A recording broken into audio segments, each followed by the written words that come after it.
Good morning everyone.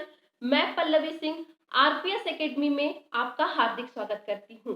आज का मेरा टॉपिक तत्पुरुष समास है, जो कि समास का एक प्रकार है। अपने लास्ट वीडियो में हमने देखा था समास किसे कहते हैं, समास की परिभाषा, उदाहरण सहित और उसके प्रकार को संक्षिप्त रूप में हमने देखा था।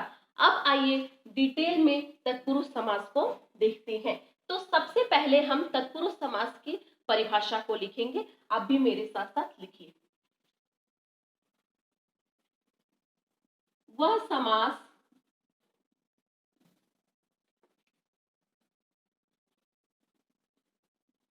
जिसका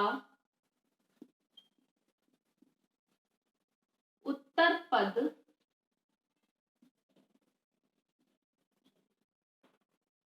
प्रधान होता है तथा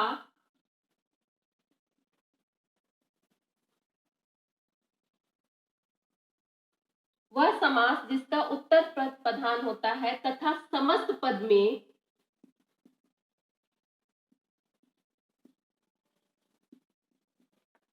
विभक्तियों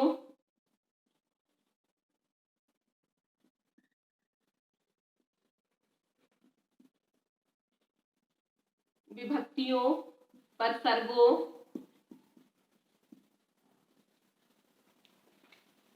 या हम कह सकते हैं कारक चिन्हों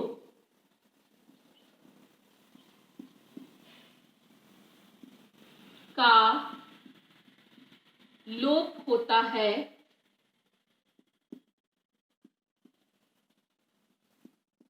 उसे तत्पुरुष समास कहते हैं।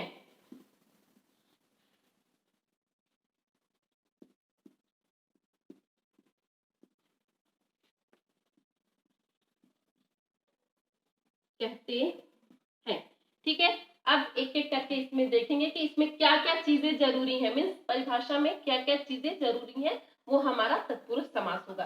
पहला क्या है, वह समास जिसका उत्तर पद प्रधान हो। अब एक उदाहरण यहाँ पे मैं लूंगी, जैसे स्वर्गगत। ठीक है, अब इनको डिवाइड करेंगे तो यहां से होगा। ठीक है, तो इसका उत्तर पद क्या हो गया, ये गत। ठीक है, तथा समस्त पद में विभक्तियों या परसर्गों। अब देखिए यहाँ पे अब यहाँ पे मैं लिखने जा रही हूं, ये हमारा क्या हो गया, ये पूर्व पद हो गया। ठीक है, और ये हमारा क्या हो गया, उत्तर पद हो गया। पहले भी मैं बता चुकी हूँ अपने वीडियो में। और ये क्या है, हमारा जो स्वर्गत है, ये हमारा है समस्त पद।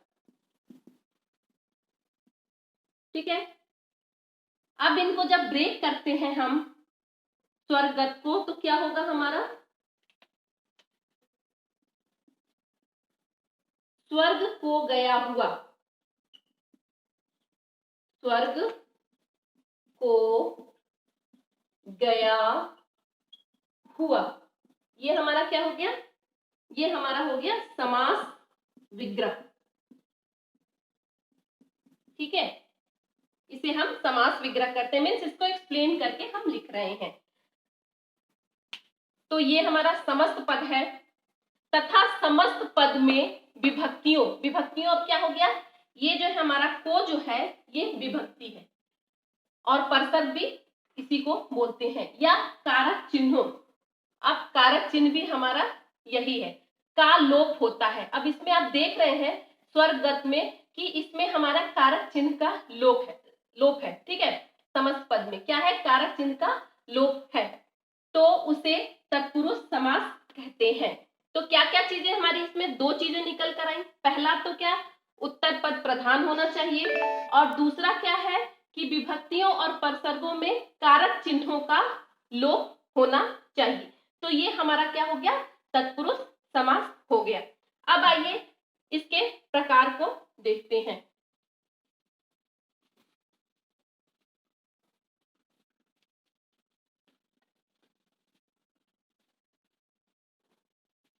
तो तत्पुरुष समास के कुल कितने, 7 प्रकार होते हैं।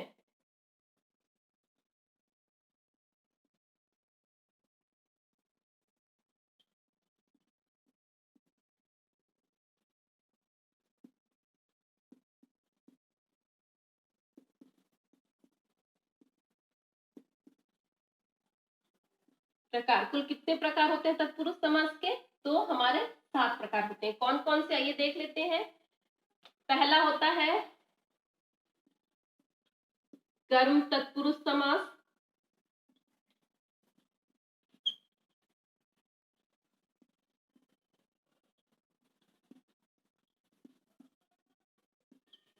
दूसरा करण तत्पुरुष समास। तीसरा होता है हमारा संप्रदान तत्पुरुष समास। चौथा हमारा आपादान तत्पुरुष समास। पांचवा संबंध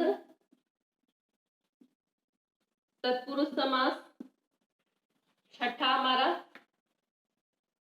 अधिकरण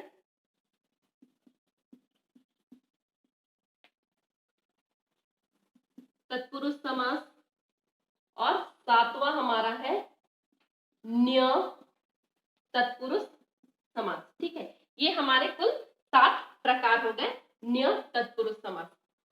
तो पहला है कर्म तत्पुरुष समास। अब इनको कैसे हम तत्पुरुष समास के प्रकार बोल रहे हैं, ठीक है। तो हमने अपने पहले वीडियो में देखा था कारक के बारे में, ठीक है। तो कारक में कितने प्रकार होते हैं? कारक के कुल 8 प्रकार होते हैं। कौन कौन से? कर्ता कारक, कर्म कारक, करण कारक, संप्रदान कारक, आपादान कारक, संबंध कारक, अधिकरण कारक और संबोधन कारक। तो तत्पुरुष समास में जो पहला जो कर्ता कारक का पहला प्रकार है और 8वां प्रकार है, मीन्स कर्ता कारक और संबोधन कारक, इन दोनों को नहीं लेते हैं। और बाकी 6 जो होते हैं कर्म कारक, करण कारक, संप्रदान कारक, आपादान कारक, संबंध कारक, अधिकरण कारक, इनको लेते हैं। और एक एक्स्ट्रा इसमें न्य तत्पुरुष समास को ऐड करते हैं। तो ये हमारा कारक से आता है। इसमें क्या होता है कि कारक के जो भी विभक्तियां होती हैं, जैसे कर्म कारक की, करण कारक की, संप्रदान कारक की, आपादान, संबंध, अधिकरण कारक की जो भी विभक्तियां होती हैं, उनको यहाँ पर सिंबल हम मानते हैं, उनका चिन्ह मानते हैं। तो जैसे कि कर्म कारक में हमने देखा था कि विभक्ति क्या थी कर्म कारक की? को, ठीक है। करण कारक की से, के द्वारा। संप्रदान कारक की के लिए। आपादान से लेकिन अलग होने के अर्थ में, ठीक है, अलग होने के अर्थ में। उसके बाद संबंध का, के और की। अधिकरण में, पर, ये दो है, ठीक है। और नियम, नियम में क्या होता है? जो हमारा पहला पद होता है। अब पहला पद मैं बता चुकी हूँ, उदाहरण देखिए कि पहला पद क्या होता है, पूर्व पद क्या होता है। पूर्व पद और पहला पद क्या होता है? नकारात्मक होता है। ये हमारा इसका सिंबल हो गया, ठीक है। तो जब भी तत्पुरुष समास में हम देखते हैं कि कर्म तत्पुरुष समास आता है, उसमें को विभक्ति समस्त पद में, किसमें? समस्त पद में। जो हमारा समस्त पद है उसमें को विभक्ति का या जो भी विभक्तियां हैं उनका लोप होता है। तो कर्म तत्पुरुष समास में किस विभक्ति का लोप होता है? को विभक्ति का, समस्त पद में। करण तत्पुरुष समास में से, के द्वारा विभक्ति का लोप होता है। और जब वही हम समास विग्रह करते हैं तो इन्हीं विभक्तियों के साथ समास विग्रह करते हैं। संप्रदान में के लिए, आपादान में से अलग होने के अर्थ में, इन सब विभक्तियों का लोप होता है। किसमें? समस्त पद में। संबंध में का, के, की। अधिकरण में और पर। और न्य मीन्स पहला पद इसमें नकारात्मक होता है। तो ये सारी विभक्तियों का लोप किसमें होता है? जब हम समस्त पद बनाते हैं। समस्त पद कैसे हम बनाते हैं? जैसे कि यश प्राप्त, ये हमारा क्या है? समस्त पद। अब इसको विग्रह करके हम कैसे, हम समास जब विग्रह करेंगे तो कैसे करेंगे? यश को प्राप्त, ठीक है। ये हमारा समास विग्रह हो गया। तो इसमें क्या है, इन विभक्तियों का लोप होता है, ये हमारे समस्त पद में विभक्तियों का लोप होता है। लेकिन जब हम समास विग्रह करते हैं तो ये विभक्तियां आकर उनके साथ जुड़ जाती हैं। तो अब हम उदाहरणों के साथ एक एक करके इनके बारे में लिखेंगे और समझेंगे, ठीक है। तो ये हमारा प्रथम क्या है, कर्म तत्पुरुष समास है। इसमें को विभक्ति का प्रयोग किया जाता है। तो जब ये समस्त पद ग्रामगत है, इसमें आप देख रहे हैं कि को विभक्ति का लोप है। और वही जब हम समास विग्रह कर रहे हैं तो उसी को विभक्ति के द्वारा हम उसको एक्सप्लेन कर रहे हैं। मतलब क्या है, ग्रामगत मतलब ग्राम को गया हुआ, परलोक गमन समस्त पद है और समास विग्रह करने पे क्या आ रहा है, परलोक को गमन। तो ये हमारा देख रहे हैं को विभक्ति, इन दोनों का समस्त पद में लोप हो जा रहा है। ये हमारा प्रथम प्रकार हो गया। दूसरा प्रकार क्या है, करण तत्पुरुष समास। इसमें किसकी विभक्ति का लोप होता है, से और के द्वारा विभक्ति का लोप होता है। जैसे कि कष्ट साध्य समस्त पद है, ठीक है। तो कष्ट से साध्य, ठीक है, किससे साध्य, तो कष्ट से साध्य। रेखांकित, रेखा से अंकित, ठीक है। तो ये हमारा समस्त पद में देख रहे हैं कि ये जो से विभक्ति है ये करण तत्पुरुष समास में कहाँ विलुप्त हो जा रही है, कहाँ उनका लोप हो जा रहा है, समस्त पद में।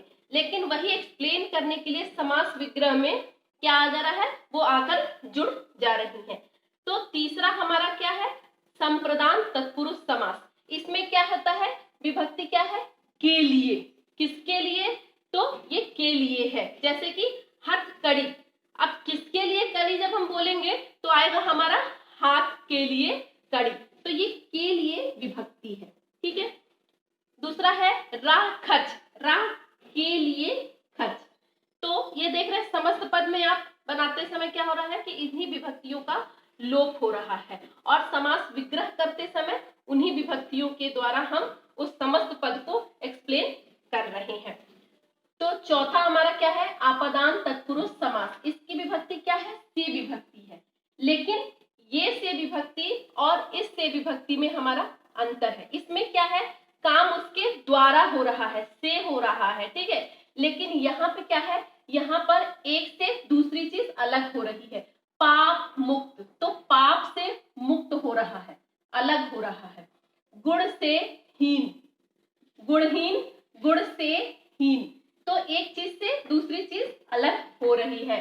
तो यहाँ पे ये हमारा आपादान कारक हो गया। तो जब भी हम समस्त पद में देखते हैं कि से विभक्ति का लोप हो रहा है और वही जब हमारा क्या होता है, समास विग्रह होता है, तो उन्हीं विभक्तियों के द्वारा हम उसको एक्सप्लेन करते हैं। तो जब भी ऐसा आएगा कि एक से दूसरी चीज अलग हो रही है और विभक्ति से का प्रयोग किया गया है, तो आप क्या मार्क करेंगे, आपादान तत्पुरुष समास। संबंध, संबंध से जैसा कि इसके नाम से स्पष्ट हो रहा है कि एक का दूसरे के साथ संबंध बताया गया है। अब इसमें कौन सी विभक्ति का लोप हो रहा है, का के की विभक्ति का लोप हो रहा है। तो देखते हैं कैसे, राजकुमार, राजा का कुमार, राजपुत्र, राजा का पुत्र, देव मूर्ति, देव की मूर्ति, ठीक है। तो ये हमारा क्या हो रहा है, राजा का संबंध कुमार से बता रहा है, देव का संबंध मूर्ति से बता रहा है। तो यही देखेंगे कि समस्त पद जब हम बना रहे हैं तो यही का, की और के विभक्ति का हमारा, ये के विभक्ति का हमारा लोप हो रहा है, ठीक है। और यहाँ पे समस्त पद में लोप हो रहा है और वही समास विग्रह करने में हम उसका उपयोग कर रहे हैं। अधिकरण तत्पुरुष समास, इसमें में और पर विभक्ति होती है। तो ये जैसे दो उदाहरण मैंने यहाँ पे लिख रखे हैं, क्या, पुरुषोत्तम, पुरुषों में उत्तम, किसमें उत्तम, जो बहुत सारे पुरुष हैं उनमें उत्तम, सबसे अच्छा।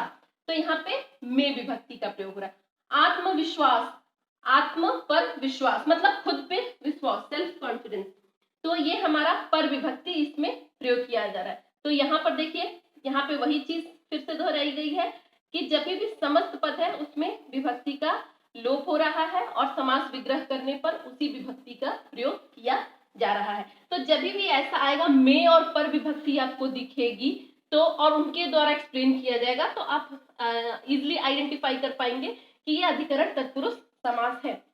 दूसरा सातवां है क्या हमारा है, न्य तत्पुरुष समास। अब ये सब तो हमारे कर्ता कारक के प्रकार होते, अरे कारक के प्रकार थे, सॉरी कारक के प्रकार थे, तो इजिली आप इनको समझ गए, जिसमें कि हमने प्रथम कर्ता कारक और 8वां जो है हमारा संबोधन कारक, उनका उपयोग नहीं किया है, रिमेनिंग 6 का किया है। और एक इसमें ऐड किया है कौन सा, न्य तत्पुरुष समास। तो ये थोड़ा सा आपके लिए अलग है लेकिन टफ नहीं है, इजी ही है।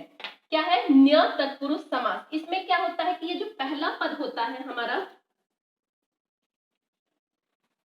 ये नकारात्मक होता है। ठीक है, क्या होता है, नकारात्मक होता है। जब भी हम अ देखते हैं तो उससे हमें नकारात्मकता का भाव आता है। इसकी जगह अगर स आता है तो क्या होता है, सकारात्मकता का भाव आता है। ठीक है, तो यहाँ पे हम देखते हैं अनाथ, नाथ मतलब जिसका नाथ नहीं है। असत्य, न सत्य मतलब जो चीज सत्य नहीं है। अज्ञान, न ज्ञान मतलब जिसमें ज्ञान नहीं है। अमर, न मर मतलब जो मर नहीं सकता है। तो ये हमारा 7वां न्य तत्पुरुष समास का प्रकार हो गया। तो आई होप आपको ये तत्पुरुष समास के प्रकार अच्छे से समझ में आ गए होंगे, जो कि कर्म तत्पुरुष समास, करण तत्पुरुष समास, संप्रदान तत्पुरुष समास, आपादान तत्पुरुष समास, संबंध तत्पुरुष समास, अधिकरण और न्य तत्पुरुष समास है। तो ये हमारा तत्पुरुष समास आज कंप्लीट हुआ। अब नए वीडियो में हम समास के एक नए प्रकार के साथ मिलते हैं। तो आई होप मेरा वीडियो आपको पसंद आया होगा, तो इसे लाइक कीजिए, अधिक से अधिक अपने मित्रों, रिश्तेदारों, सगे संबंधियों और जो भी स्टूडेंट्स हैं हाई स्कूल इंटरमीडिएट के, उनको अधिक से अधिक शेयर कीजिए, सब्सक्राइब कीजिए। धन्यवाद।